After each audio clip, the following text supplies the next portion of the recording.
हाँ बेटा, good morning all of you. हमने ये ना कल फर्स्ट क्वेश्चन दिया था आपको कंप्लीट करने के लिए, जिसकी 3 क्वेश्चन आपको करा दिए थे, बाकी 5 पार्ट आपको होमवर्क पे करने के लिए दिए थे।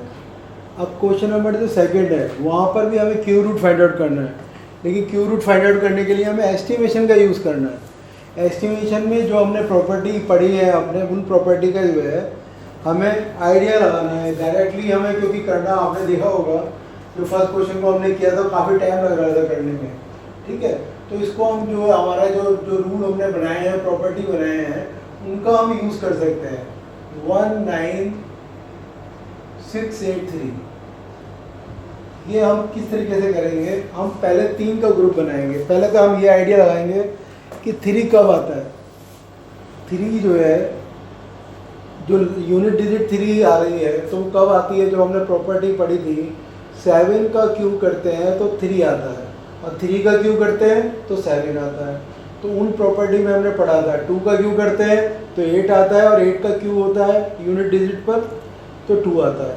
तो इस तरीके से ये आपको याद होना चाहिए कि 3 कब आता है। तो इससे ये हमें पता चल रहा है कि ये जो 3 डिजिट जो बनी हुई है लास्ट वाली 3, ये किसी ऐसी नंबर का क्यूब बनेंगी जिसके लास्ट में जो आता होगा वो 7 आएगा, ठीक है।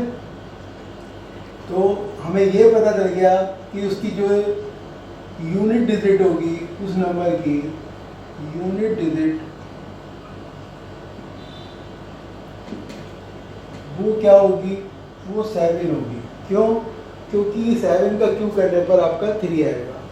अब हमें ये फाइंड आउट करना है कि टेंस प्लेस पे क्या आएगा। टेंस प्लेस पे क्या आएगा वो डिजिट फाइंड आउट करने के लिए ये 2 नंबर बचती है 19। तो आप ये देखो कि 19 जो है किसके क्यूब से ज़्यादा बड़ा है और किसके क्यूब से ज़्यादा छोटा है। अभी आप ये देखो, ये 19 जो है 2 का क्यूब करते हैं अगर हम, 2 का क्यूब कितना होता है आपको पता है, वो 8 होता है, 8 से तो बड़ा है।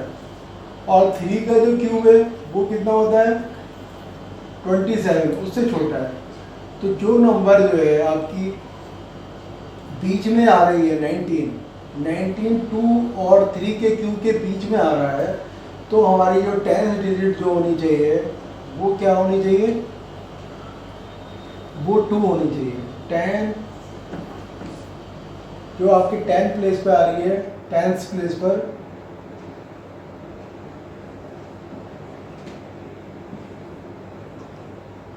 वो डिजिट क्या होनी चाहिए, 2 होनी चाहिए। तो नंबर क्या होगी, वो नंबर होगी आपकी 27। अगर आप 27 का क्यूब करते हो, 27 को 3 बार मल्टीप्लाई करते हो तो 19683 आएगा। तो 19683 हमने जो है ये एस्टिमेशन मेथड यूज़ किया है। एस्टिमेशन मेथड से हम जो है हम वैल्यू डायरेक्टली निकाल पा रहे हैं उन वैल्यू की जिनका क्यूब रूट हमारे पास हो सकता है ना। हर नंबर का क्यूब रूट नहीं निकलता, एक तो दिक्कत ये है ना। बाकी जिस नंबर का क्यूब रूट निकल सकता है तो उसमें हम एस्टिमेशन मेथड क्या यूज़ करेंगे, 3 के ग्रुप बनाएंगे। तो पहले 3 ग्रुप में हम ये फाइंड आउट करने की कोशिश करेंगे कि यूनिट डिजिट पर क्या नंबर होनी चाहिए, क्या नंबर रखें, और फिर टेंस डिजिट पर हम क्या लिखें, है ना। टेंस प्लेस पर क्या लिखें, टेंस प्लेस लिख लो या टेंस प्लेस लिख लो, एक ही बात है ना। इसको आप ये लिख दो, टेंस प्लेस पे लिखना चाहो तो टेंस प्लेस लिख दो। तो ये हमारे पास वो नंबर क्या पता चल गई, 27 हो गई। चलो मैं एक पार्ट और बताता हूँ आपको। देखो नेक्स्ट पार्ट क्या है, नेक्स्ट पार्ट दिया हुआ है 59319, 59319। तो यहाँ पर भी आप देखो ये 5 नंबर्स हैं। 5 नंबर्स में अब आप ये देखो कि 9, ठीक है, 9 जो है ये हमारे 3 नंबर लेते हैं तो 319 आ रहा है। तो 9 कब आता है, तो हमने जो है प्रॉपर्टी सेकंड में ही पढ़ा था, कुछ नंबर ऐसी हैं उनके क्यूब में वही नंबर आती है, जैसे 1 है, 4 है, 5 है और 9 है। ये आपको याद रखना है। तो इनके 9 के क्यूब में क्या आता है, 9 ही आता है। तो ये जो है आपका यूनिट डिजिट जो होगी, है ना, यूनिट डिजिट जो हो जाएगी वो हो जाएगी आपकी 9 ही होगी। अब हमें क्या फाइंड आउट करना है, 59। 59 से हमें ये फाइंड आउट करना है कि 10th प्लेस पे कौन सी नंबर है। तो हम ये फाइंड आउट करने की कोशिश करेंगे ये कौन सी दो नंबर हैं जिनके बीच में 59 आ रहा है, जिनके क्यूब के बीच में ये 59 आ सकता है। तो आप ये देखो 4 का जो क्यूब होता है वो 64 होता है, तो 64 इससे ज़्यादा हो गया। तो 3 का क्यूब, यानी कि 3 का क्यूब कितना होता है 27। तो 27 से बड़ी है ये नंबर ये 59, और 4 के क्यूब, 4 का क्यूब कितना होता है 64, उसके क्यूब से कैसी है ये नंबर छोटी है। तो 3 के क्यूब और 4 के क्यूब के बीच में आ रही है, तो 10th प्लेस पर जो नंबर आएगी वो नंबर क्या होगी, वो होगी आपकी 3। तो हम छोटी वाली नंबर ले लेंगे 3। तो यानी कि किसका क्यूब होगा 39 का क्यूब होगा। ये एस्टिमेशन मेथड हम यूज़ कर रहे हैं। 39 का अगर हम क्यूब करते हैं तो क्या नंबर आएगी 59319 आएगी। इसी तरीके से 27 का अगर हम क्यूब करते हैं, 27 का क्यूब क्या आएगा, वो ये नंबर आ जाएगी 19683।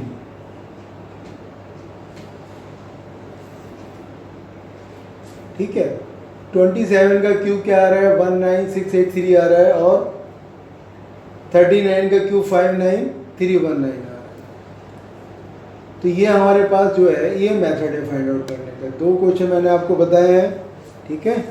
बाकी अगर आपको ज़्यादा मुश्किल लग रहे हो तो मैं इसके सारे पार्ट बता देता हूँ, ठीक है।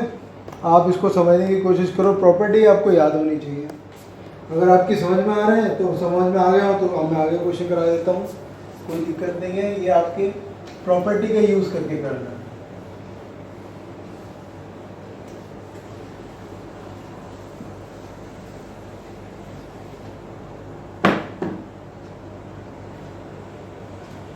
चलो थर्ड पार्ट भी देखो, मैं 4वें पार्ट कर देता हूँ। थर्ड पार्ट है आपका 85184। फिर फोर्थ पार्ट है 148877।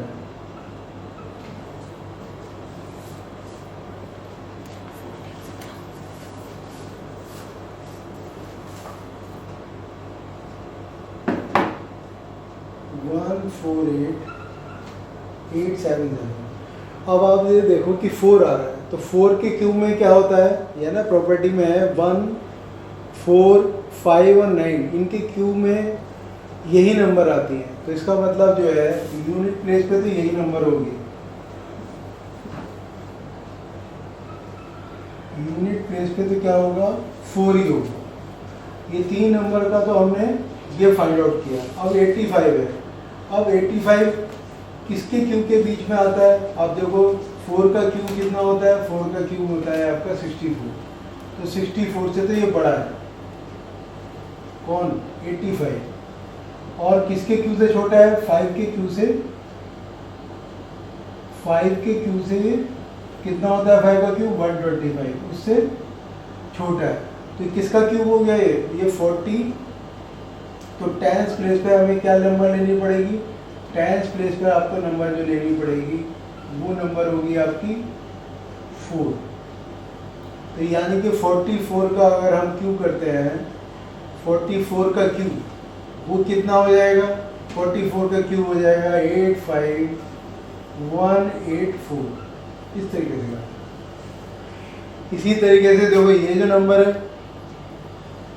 ये 3 नंबर आ रही हैं आपकी, है ना, ये भी 3 नंबर है। तो यहाँ पर आप देखो 77 आ रहा है। 7 कब आता है 3 के क्यूब में 7 आता है। तो यूनिट प्लेस पे हम क्या लेंगे, यूनिट प्लेस पे हो जाएगा आपका 3 ले लेंगे, है ना। फिर 10th प्लेस पे निकालना है, तो 1 अब 148 है। तो 148 किसके नंबर के बीच में आ रहा है, देखो 5 का क्यूब होता है 125, 125 से तो बड़ा है 148, और किसके क्यूब से छोटा है, 6 का क्यूब कितना होगा 216, उसके क्यूब से छोटा है। तो वो नंबर क्या होगी, वो नंबर क्या लेनी पड़ेगी, 10th प्लेस पे हमें क्या लेना पड़ेगा 5 लेना पड़ेगा। 10th प्लेस पे हम क्या नंबर लेंगे 5 लेंगे। तो 53 का क्यूब जो हो जाएगा वो क्या हो जाएगा आपका, ये नंबर हो जाएगी 148877। इस तरीके से आपको क्वेश्चन करनी है। ठीक है बेटा, ये सारे पार्ट मैंने खुद ही कर दिए हैं, लेकिन आप खुद करने की कोशिश करना ये कैसे किया है, और प्रॉपर्टी याद रखने की कोशिश करना है। ठीक है ना। Thank you, have a nice day.